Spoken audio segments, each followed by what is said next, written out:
Okay, so I'm a lunatic who loves studying the success of social media creators, and in today's video, I'm gonna show you exactly why MrBeast is so successful. If you're new to the channel, hi, welcome. My name is McRacia, and I love to talk about the creator economy. If you think we can be friends, then be sure to absolutely destroy that subscribe button and notification bell. You can take off one of your smiley face slippers and absolutely smash it like so. Or you can use your YouTube 100,000 subscriber plaque, or even a Post Malone figurine. Anyways, let's get into it. How did the guy who said Logan Paul's name 100,000 times become the Elon Musk of YouTube? Let me start by explaining that comparison. Elon Musk is someone who, throughout his entire career, believed in himself so much that he always doubled down on his work. Not just as far as commitment goes, but also financially. He put his money where his mouth is. Elon has been making a ton of money since the late 90s, early 2000s, and he always kept a massive amount of his net worth in his businesses. Reinvestment is truly the fastest and most of the time the only way to facilitate evolution. In the case of Elon Musk, more money in his businesses means more power to innovate on electric cars, space travel, and everything else he's working on. Well, the exact same concept can be applied to literally anyone who works for themselves. Musicians, artists, YouTubers, yoga instructors.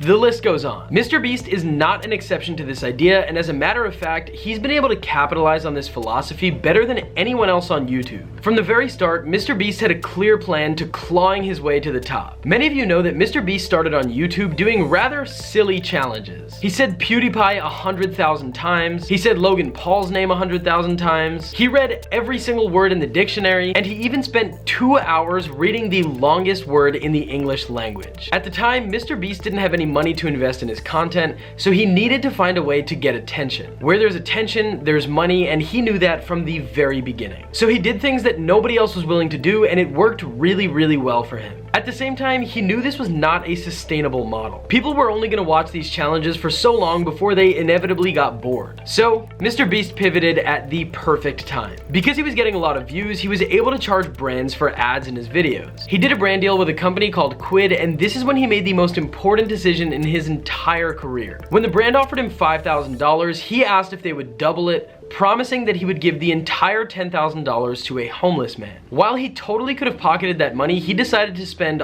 all of it on the video. This made for some great content, which ultimately garnered him more viewers and more subscribers. Because he was getting more attention, he could charge future brand partners more money and continue on with this cycle. The thing that makes MrBeast a rare personality is that most people in this position would have just cashed out. As influencers, we work really hard for a really long time on building some sort of following. From the time that we have no online presence to when we're finally able to monetize is kind of a struggle. No, it's not kind of a struggle, it's totally a struggle. But with more risk comes more reward, and like Elon Musk, MrBeast doubled down on himself for years. I mean, he's taking profits now, but even that is pretty new to him. For so much time, he was making millions of dollars a year, but only actually paying himself enough to live. With all of that money, he's been able to build this incredible infrastructure. This thing that he's invested so much money and time into has given him the chance to pursue exactly what he set out to do in the first place: make the best videos on YouTube. MrBeast had a theory that if he made the best videos on YouTube, then he'd be getting a ton of eyeballs on him, which would lead him to be able to make more and more money. He has of course proven this to be true, but what does the best videos on YouTube actually mean? This is where the genius of MrBeast comes in. This man has a serious gift when it comes to knowing what people want to see. For example, ordering water, then tipping $30,000. I mean, that's so ridiculous. Who doesn't want to watch that? His ability to know what people want to watch, however, just wasn't enough. These videos needed to be executed properly. So MrBeast became an absolute genius when it comes to titles and thumbnails, which are often considered the most important parts of a YouTube video. If you can't rope anyone into watching your videos, then you've essentially lost the game before it even started. When it comes to the actual video content, MrBeast figured out a way to take advantage of the science behind keeping the viewer's attention. He became a pro at the hook in the beginning of his videos, like in this example. I recreated every single set from Squid Game in real life, and whichever one of these 456 people survives the longest wins 456 grand.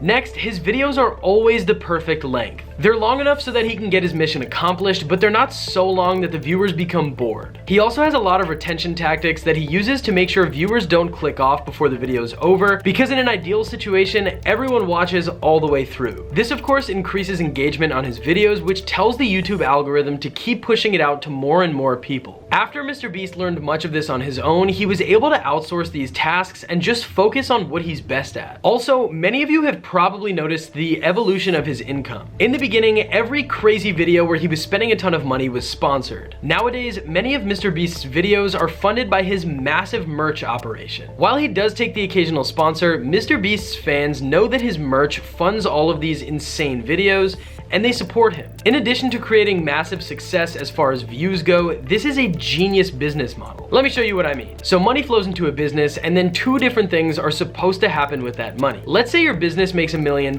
You spend $500,000 on things that qualify as business expenses. This could be office supplies, rent, paying people's salaries, you get the point. The other $500,000 is considered profit, and when tax season comes around, you're gonna have to pay taxes on that. With MrBeast, however, all of this ridiculous money he's spending qualifies as business expenses. Buying Lamborghinis, giving money away, all of these things are actually deducted from his business's taxable income. They're all business expenses for him because that's the reason that his videos are getting so many views. Without spending all of this money, he wouldn't be making as much money as he does. So if he makes $1 million a year but spends $1 million a year on business expenses, then his business is paying little to no taxes because it's technically not making a profit. If you're an aspiring YouTuber or content creator in general, then I think it's really important to take note of these things and figure out how you can implement these strategies into your own work. If you enjoyed this video, I'm sure you'll like next week's video, so be sure to subscribe and join our community of internet hustlers. Goodbye.